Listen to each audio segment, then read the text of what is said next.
बिस्मिल्लाहिर्रहमानिर्रहीम। अस्सलाम वालेकुम डियर स्टूडेंट्स, हमने प्रीवियस लेक्चर के अंदर कंप्लीट किया था होम्योस्टेसिस इन प्लांट्स। आज के इस लेक्चर के अंदर हम डिस्कस करेंगे होम्योस्टेसिस इन ह्यूमन। अब ह्यूमन के अंदर होम्योस्टेसिस यानी इंटरनल कंडीशंस कैसे मेंटेन की जाती है अकॉर्डिंग टू एक्सटर्नल एनवायरनमेंट। अब इन केस ऑफ ह्यूमंस के अंदर हाईली डेवलप्ड सिस्टम होता है।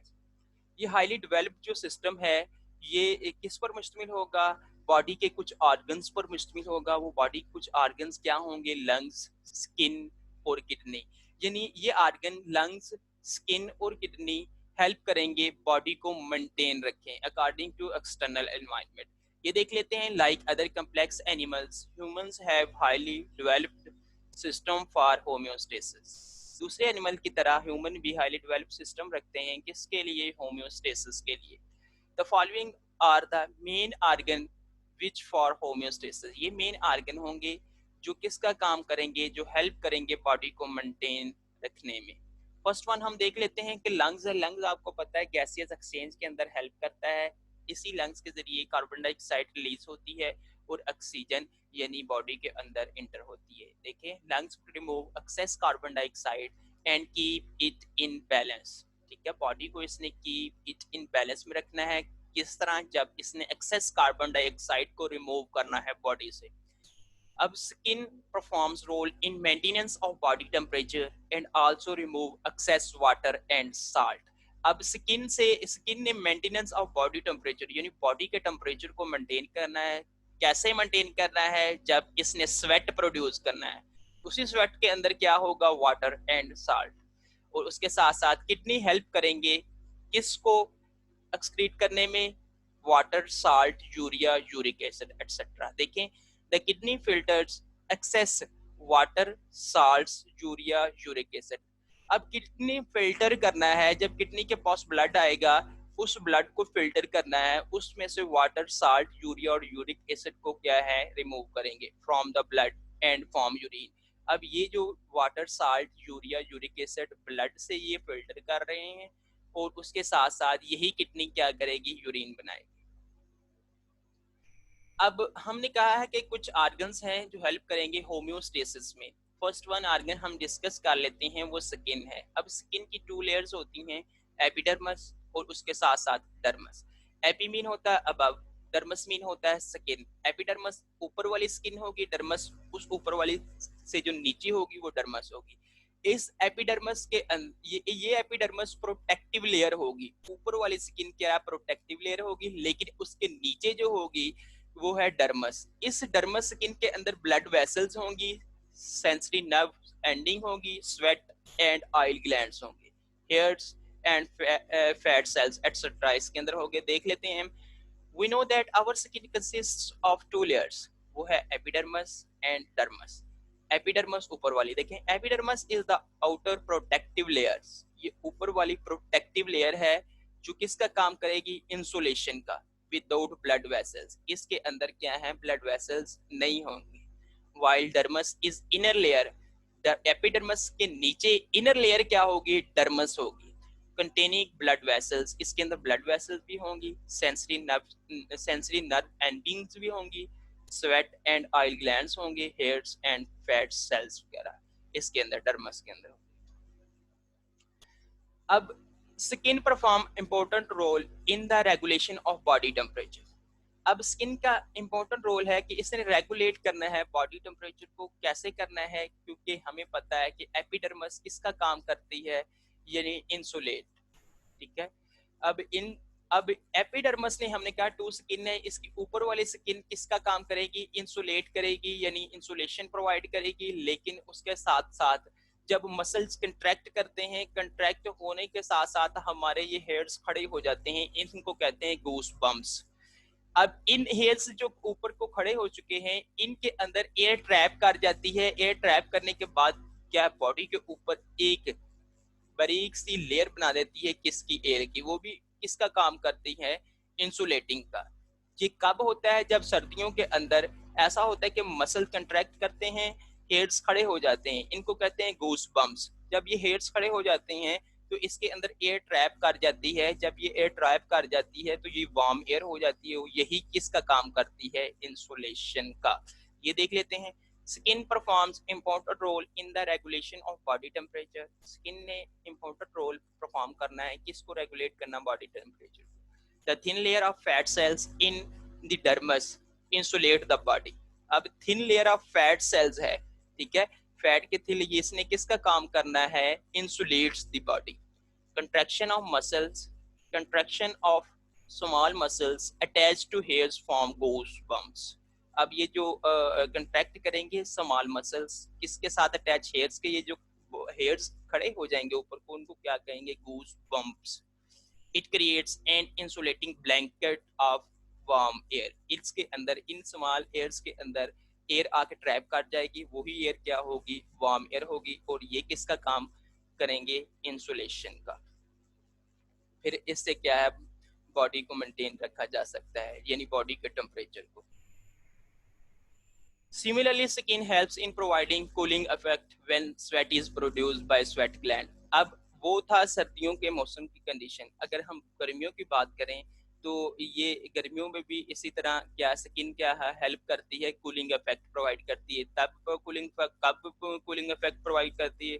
जब स्किन से क्या? स्वेट रिलीज होता है, स्वेट रिमूव होता है। जब स्वेट, आपको पता है, रिमूव होता है तो बॉडी का टेम्परेचर क्या हो जाता है? यानी बॉडी को ठंडक महसूस होती है, ठीक है, जिसकी वजह से होम्योस्टेसिस का फिनोमेना मेंटेन रहता है। देखें, similarly skin helps in providing cooling effect when sweat is produced by sweat gland and access body heat escapes through evaporation. जब स्वेट प्रोड्यूस होता है उसके साथ साथ जो एक्सेस बॉडी हीट होती है ना, वो एस्केप्स निकल जाती है। किसके जरिए? इवेपोरेशन के जरिए। जो बॉडी से क्या है, ये जो पसीना निकलता है वो उसके साथ साथ इवेपोरेट होता है, उसमें एक्सेस हीट क्या हो जाती है? वो निकल जाती है। ये कब है? जब क्या होती है? गर्मियाँ होती है, जब बाहर का टेम्परेचर बहुत ज़्यादा हाई होता है। अब metabolic waste such as excess water, salt, urea and uric acid also remove in sweat. ये जो स्वेट पसीना होता है, इस स्वेट के अंदर ये water, salt, urea, uric acid, ये तमाम मेटाबॉलिक वेस्ट भी इसके अंदर होते हैं, ठीक है। ये भी जब पसीनो बॉडी से निकलता है तो ये भी तो तमाम क्या होते हैं? उससे क्या हो जाते हैं? इवेपोरेट हो जाते हैं, जिसकी वजह से हमारी बॉडी का टेम्परेचर मेंटेन रहता है। कब रहता है? जब ये गर्मियाँ होती हैं।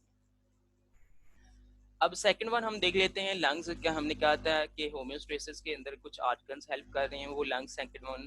अब आपको पता होना चाहिए कि लंग्स गैसियस एक्सचेंज के अंदर हेल्प करते हैं। यानी जब सेलुलर रेस्पिरेशन होती है, उस सेलुलर रेस्पिरेशन के नतीजे में कार्बन डाइऑक्साइड प्रोड्यूस होती है। अब यही जो कार्बन डाइऑक्साइड है, ये डिफ्यूज कर जाती है। जब सेलुलर रेस्पिरेशन के बाद यही कार्बन डाइऑक्साइड जो प्रोड्यूस हो जाती है, इसने डिफ्यूज कर दिया जाना है टिश्यूज के अंदर। टिश्यू के बाद ये ब्लड के अंदर जाएगी, ब्लड से ये के पास जाएगी? लंग्स के पास जाएगी, लंग्स से ये दोबारा बाहर को रिमूव कर दी जाएगी। ये देख लेते हैं, lungs maintain the concentration of carbon dioxide in the blood. अब लंग्स ने मेंटेन करना है किसकी कंसंट्रेशन को? कार्बन डाइऑक्साइड की कंसंट्रेशन को। किसके अंदर? ब्लड के अंदर। Our cells produce carbon dioxide when they perform cellular respiration। Cell के अंदर एनर्जी पैदा करने के अमल को सेलुलर रेस्पिरेशन कहते हैं, जिसमें कार्बन और हाइड्रोजन बॉन्ड टूटते हैं, तो उसके नतीजे में सेल के अंदर कार्बन डाइऑक्साइड प्रोड्यूस होती है। देखें, from cells carbon dioxide diffuses into tissue. अब सेल के अंदर कार्बन डाइऑक्साइड प्रोड्यूस हो चुकी है, अब ये डिफ्यूज कर जाएगी किसके अंदर? टिश्यू फ्लूइड के अंदर, and from there into blood, और उसके and from there into blood. अब यही कार्बन डाइऑक्साइड जो डिफ्यूज कर चुकी थी टिश्यूज के अंदर, अब किसके अंदर डिफ्यूज हो चुकी है? ब्लड के अंदर। Blood carries carbon dioxide to lungs. अब यही जो ब्लड है ये कैरी करेगा कार्बन डाइऑक्साइड को किसके पास? लंग्स के पास, from where it is remove in air. और यही लंग्स से दोबारा किसके अंदर रिमूव हो जाएगी? बाहर, यानी एयर के अंदर, एक्सटर्नल एनवायरनमेंट के अंदर। अब the urinary system of human, यानी हमने कहा कि थर्ड वन कौन सा हो सकता है? किडनी होगा। अब सबसे पहले वो किडनी किसके अंदर आ जाएगा? यूरिनरी सिस्टम के अंदर आ जाएगा। अब हमें पता होना चाहिए कि यूरिनरी सिस्टम क्या है। The kidneys and their associated structures, उसको क्या कहेंगे? Urinary system. किडनी और उसका एसोसिएटेड जो स्ट्रक्चर होगा उसको क्या कहेंगे, यूरिनरी सिस्टम कहेंगे। अब जो इंसानों के अंदर एक्सक्रीटरी सिस्टम है, जो इंसानों के अंदर एक्सक्रीटरी सिस्टम है जिससे एक्सक्रीशन पॉसिबल होगी, उसी को हम क्या कह सकते हैं, यूरिनरी सिस्टम। अब ये जो यूरिनरी सिस्टम है, इस यूरिनरी सिस्टम के अंदर हमने कहा kidneys and their associated structure है, किडनीज है और उसके एसोसिएटेड स्ट्रक्चर है। अब इस किडनीज का structural and functional unit nephron है, और इसके जो एसोसिएटेड स्ट्रक्चर हैं वो क्या हो सकते हैं, ureters, urinary bladder and urethra. मैंने कहा इसके एसोसिएटेड स्ट्रक्चर क्या हो सकते हैं, ureters, urinary bladder and urethra. हमने ये सीक्वेंस वाइज डिस्कस करने हैं। पहले देख लेते हैं हम। The excretory system of human is also called urinary system. ये जो excretory system human का, इसी को हम क्या कहेंगे, urinary system. It is forms one pair of kidney. अब इस urinary system के अंदर one pair of kidneys होंगे, a pair of ureter, एक पेयर होगा यूरेटर का, a urinary bladder, एक urinary bladder होगा, and a urethra, और उसके साथ साथ क्या होगा, एक यूरेथ्रा होगा। अब हमें पता होना चाहिए कि a pairs of kidneys bean shape के होते हैं। अब उस किडनीज के अंदर थोड़ा सा ध्यान देना कि उस किडनीज के अंदर जब ब्लड आता है, ब्लड फिल्टर होने के बाद इस किडनीज के अंदर एक कैविटी होती है, उस कैविटी के अंदर यूरिन स्टोर हो जाता है। उस कैविटी को क्या कहेंगे, पेल्वस। ठीक है, मैंने कहा है किडनीज के अंदर एक कैविटी होगी, उस कैविटी के अंदर जब ब्लड फिल्टर, उस यानी किडनी के अंदर जब ब्लड फिल्टर होगा, फिल्टर होने के बाद उस कैविटी के अंदर यूरिन स्टोर हो जाएगा, यूरिन कलेक्ट हो जाएगा, उसको कहेंगे पेल्वस। अब इस पेल्वस से यानी किडनी के अंदर जो पेल्वस से जो यूरिन को बाहर की तरफ लेके जाएगी, किसके पास, यूरिनरी ब्लैडर के पास, उस ट्यूब को हम कहेंगे यूरेटर। ठीक है, ए पेयर ऑफ यूरेटर्स होगा, यानी किडनी से जो यूरिनरी ब्लैडर तक लेके जाएंगे उनको हम यूरेटर कहेंगे। अब यूरिनरी ब्लैडर के अंदर टेम्पोररी स्टोर होगा क्या, यूरिन। अब यूरिनरी ब्लैडर के अंदर थोड़ी देर के लिए स्टोर हो जाएगा, टेम्पोररीली स्टोर हो जाएगा यूरिन। अब इस यूरिनरी ब्लैडर से जो यूरिन बॉडी से बाहर निकलेगा उसको क्या कहेंगे, जिस नाली के जरिए निकलेगा उसको कहेंगे यूरेथ्रा। ठीक है, यही urethra in case of males penis के जरिए बाहर ओपन होता है। ये देख लेते हैं हम। It is formed one pair of kidneys, a pair of ureter, a urinary bladder and a urethra. Kidneys filter blood to produce urine. अब किडनीज ने क्या करना है, फिल्टर करना है ब्लड को, तो क्या प्रोड्यूस करना है, यूरिन। अब यूरिन जिसके अंदर किडनी के जिस पोर्शन के अंदर, किडनी की जिस कैविटी के अंदर स्टोर होगा उसको कहेंगे पेल्वस। आपकी सिलेबस के अंदर मेंशन नहीं है लेकिन याद रखने, पेल्वस कहेंगे। Produce urine and the ureters carry urine from kidneys to urinary bladder. अब यूरेटर ने क्या करना है, ये कैरी करना है, ए पेयर ऑफ यूरेटर होता है, एक ट्यूब्स होती है बारीक सी, इसी किडनी से यानी पेल्वस से यूरिन को लेके जाना है यूरिनरी ब्लैडर तक। उसी ट्यूब्स को हम क्या कहेंगे, यूरेटर्स। देखें यूरिनरी ब्लैडर क्या है, the bladders temporarily stores urine and until it is released from body, और उस वक्त तक स्टोर करते हैं जब तक ये बॉडी से रिलीज ना हो। लेकिन इस ब्लैडर से यूरिन को जो रिलीज करने के लिए हेल्प करेगा वो यूरेथ्रा होगा। Urethra is the tube that carries urine from urinary bladder to the outside of the body. अब यही यूरेथ्रा यूरिनरी ब्लैडर से यूरिन को outside of the body help करेगा। डियर स्टूडेंट्स, जो अभी तक हमने डिस्कस किया है इस स्लाइड्स के अंदर हम समराइज कर लेते हैं। ये टेक एंड होम मैसेज है हमारे आज के लेक्चर का। हमने कहा कि ये किडनी है, बीन शेप के हैं। अब ये जो किडनीज दिखाई दे रहे हैं, ठीक है, अब आपको पता होना चाहिए कि लेफ्ट किडनी थोड़ा सा ऊपर है, राइट किडनीज क्या है, थोड़ा सा नीचे है। अब इस किडनीज के पास ब्लड आता है, तकरीबन 20% ब्लड आता है, किडनी का खुद वेट 1% होता है। इसने उस ब्लड को फिल्टर करना है। फिल्टर करने के बाद किडनीज की जिस कैविटी के अंदर ब्लड स्टोर हो जाएगा उस कैविटी को पेल्वस कहेंगे।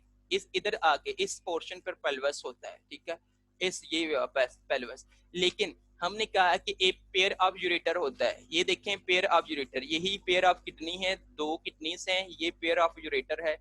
अब इस ब्लड, अब यूरिन इस किडनीज को छोड़ेगा किसके जरिए, ये यूरेटर्स के जरिए, ये बारीक नाली के जरिए, ब्रेक ट्यूब्स के जरिए, इसको यूरेटर कहते हैं। ठीक है, अब ये यूरेटर क्या करेगा, इस यूरिन को लेके यूरिनरी ब्लैडर के पास जाएगा। अब इस ये यूरिनरी ब्लैडर पड़ा हुआ है, यूरिनरी ब्लैडर के अंदर टेम्पोरेरली स्टोर हो जाएगा यूरिन, थोड़ी देर के लिए स्टोर हो जाएगा, फिर यही यूरिन बाहर की जानब ओपन हो जाएगा यूरेथ्रा के जरिए। मैंने कहा है इन केस ऑफ मेल ये यूरेथ्रा ओपन होता है पेनिस के जरिए, अगर हम बात करें इन केस ऑफ फीमेल ये यूरेथ्रा ओपन होगा वेजिना के जरिए। ये था यानी किडनीज, यूरेटर, यूरिनरी ब्लैडर और उसके साथ साथ यूरेथ्रा। डियर स्टूडेंट्स, आज का लेक्चर हमारा इधर तक ही था, उम्मीद करता हूँ आपको समझ आ चुकी होगी। Okay, thank you.